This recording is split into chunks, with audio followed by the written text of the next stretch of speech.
ওরে উঁচু উঁচু ঢেউ। ঘূর্ণিঝড় রিমালের ক্ষত চিহ্নের দাগ না শুকোতেই ধেয়ে আসছে ভয়ঙ্কর বন্যা। এমন আভাস দিয়েছে বন্যা পূর্বাভাস ও সতর্কীকরণ কেন্দ্র। প্লাবিত হতে পারে দেশের বেশ কয়েকটি গুরুত্বপূর্ণ জনপদ। এদিকে রিমালের তাণ্ডবে উপকূলীয় এলাকায় জলমগ্ন হয়ে আছে। এবারে যাত্রায় বুক পেতে দিয়েছে সুন্দরবন। রিমালের পর ধেয়ে আসছে বন্যা। আগামী 24 থেকে 48 ঘন্টার মধ্যে সিলেট, সুনামগঞ্জ, ফেনী, বান্দরবান এবং চট্টগ্রাম বন্যায় প্লাবিত হতে পারে এমন পূর্বাভাস দিয়েছে বন্যা পূর্বাভাস ও সতর্কীকরণ কেন্দ্র। ওয়ালটন এসিতে ইনস্টলেশন একদম ফ্রি। এদিকে ঘূর্ণিঝড় রিমালের প্রভাব অনেকটাই কেটে গেছে। মঙ্গলবার সন্ধ্যায় ঘূর্ণিঝড়টি আরও দুর্বল হয়ে লঘুচাপে পরিণত হয়েছে। তবে এর মাঝেই এবার বন্যার আভাস দিল পানি উন্নয়ন বোর্ড পাউবো। দেশের উত্তর পূর্বাঞ্চল ও দক্ষিণ পূর্বাঞ্চলের প্রধান নদীর পানি বাড়ছে বলে জানিয়েছে বাংলাদেশ পানি উন্নয়ন বোর্ড পাউবো।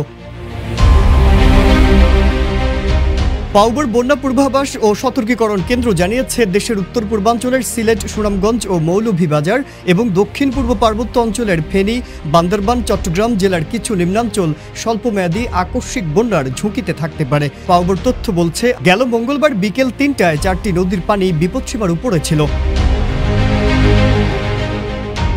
পশুর নদের পানি বাগেরহাটের মোংলা পয়েন্টে বিপদসীমার 55 সেন্টিমিটার, সারিগোয়াইন নদীর পানি সিলেটের সারিঘাট পয়েন্টে 26 সেন্টিমিটার, ধলাই নদীর পানি মৌলভীবাজারের কমলগঞ্জ পয়েন্টে 21 সেন্টিমিটার এবং খোয়াই নদীর পানি হবিগঞ্জের বাল্লা পয়েন্টে বিপদসীমার 75 সেন্টিমিটার উপরে ছিল।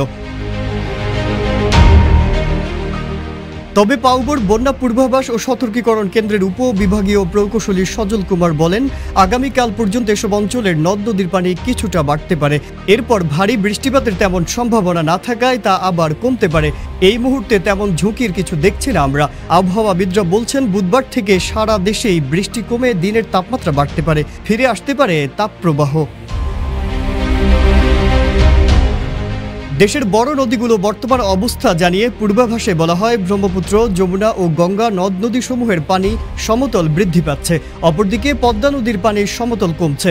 আগামী 48 ঘন্টায় ব্রহ্মপুত্র, যমুনা নদ নদীর পানির সমতল বৃদ্ধি অব্যাহত থাকতে পারে। অপরদিকে গঙ্গা, পদ্মা নদীর পানির সমতল কমতে পারে। দেশের উত্তর পূর্বাঞ্চলে দক্ষিণ পূর্বাঞ্চলের প্রধান নদীসমূহের পানির সমতল বৃদ্ধি পাচ্ছে।